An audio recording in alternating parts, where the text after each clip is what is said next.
Mother it's her child, তাহলে মা তার শিশুকে খেয়ে ফেলছে। এটা শুনতে কেমন লাগে, রাইট? সো আমরা যদি এটাকে এভাবে বলি যে মাদার ফিডস হার চাইল্ড, তার মা তার শিশুকে খাওয়াচ্ছে, তার মানে মা নিজে খাচ্ছে না, তার শিশুকে খাওয়াচ্ছে। তাহলে এই যে ভার্বটা, মানে সাবজেক্ট নিজে কাজ না করে অন্য কি দিয়ে কাজটা করালো, সেটাই হচ্ছে কজেটিভ ভার্ব। সুতরাং আজকে আমাদের বিষয় হচ্ছে যে পজিটিভ ভার্ব। পজিটিভ ভার্ব হচ্ছে যে সেই সকল ভার্ব, যে সকল ভার্বগুলো সাবজেক্ট নিজে না কাজ করে অন্যকে দিয়ে কাজ করায়। যেমন সি, সি অর্থ আমি দেখি, কিন্তু শো আমাকে দেখানো হয়। রিমেম্বার আমি স্মরণ করি, রিমাইন্ড আমাকে মনে করিয়ে দেয়। এগুলোই হচ্ছে পজিটিভ ভার্ব।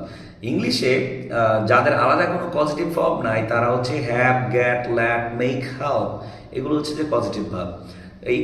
এই ভার্বগুলো পজিটিভ হওয়ার জন্য একটা শর্ত আছে, সেটা হচ্ছে যে এই ভার্বগুলোর পরে একটা অবজেক্ট থাকতে হবে, তারপরে ভার্ব থাকতে হবে। ঠিক আছে? তাহলে আমরা এখন রুলসগুলো বলি। যদি সাবজেক্টের পরে হ্যাভ বসে, তারপরে যদি ব্যক্তিবাচক কোনো একটা অবজেক্ট বসে, তারপরে ভার্ব হবে। যেমন I have a man do my work. তারপরে আমি বললাম যদি হ্যাভের পরে বস্তু বসে, তারপরে ভার্ব 3 বসে, যদি ওই বস্তুটা কাজ না করে, যেমন I got a car washed, তাহলে I have a car washed. So এরকম ক্ষেত্রে আমরা এগুলো ব্যবহার করি। তাহলে আমরা যদি এগুলো একটু ফাস্ট বলি, যেমন হ্যাভ ব্যক্তি ভার্ব 1, হ্যাভ বস্তু ভার্ব 3, গেট ব্যক্তি 2 প্লাস ভার্ব 1, গেট বস্তু ভার্ব 3, লেট মেক হেল্পের পরে ভার্ব 1, হেল্পের পরে 2 প্লাস ভার্ব 1, অ্যালাউ এবং পারমিটের পরে অবজেক্টের পরে 2 প্লাস ভার্ব 1, রাইট?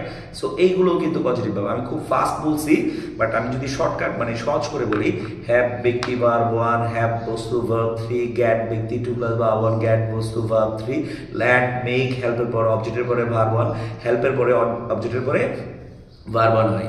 এখানে আরেকটা বিষয় আছে যে ল্যাটের অর্থ কিন্তু দুইটা, একটা হচ্ছে পারমিট এবং অ্যালাউ। তাহলে অ্যালাউ এবং পারমিটের পর অবজেক্ট বসলে কিন্তু ভার্ব 1 না হয়ে 2 প্লাস ভার্ব 1 হবে।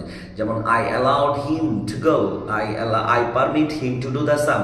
সো এরকম ক্ষেত্রে ব্যবহৃত হবে। তাহলে পজিটিভ কি, যে ভার্ব নিজে কাজ না করে অন্যকে দিয়ে কাজ করাবে, এবং তাদের শর্ত হচ্ছে কি, যাদের আলাদা কোনো পজিটিভ নেই, have, get, let, make, help, এদের পরে অবজেক্ট বসবে, তারপর ভার্ব থাকবে।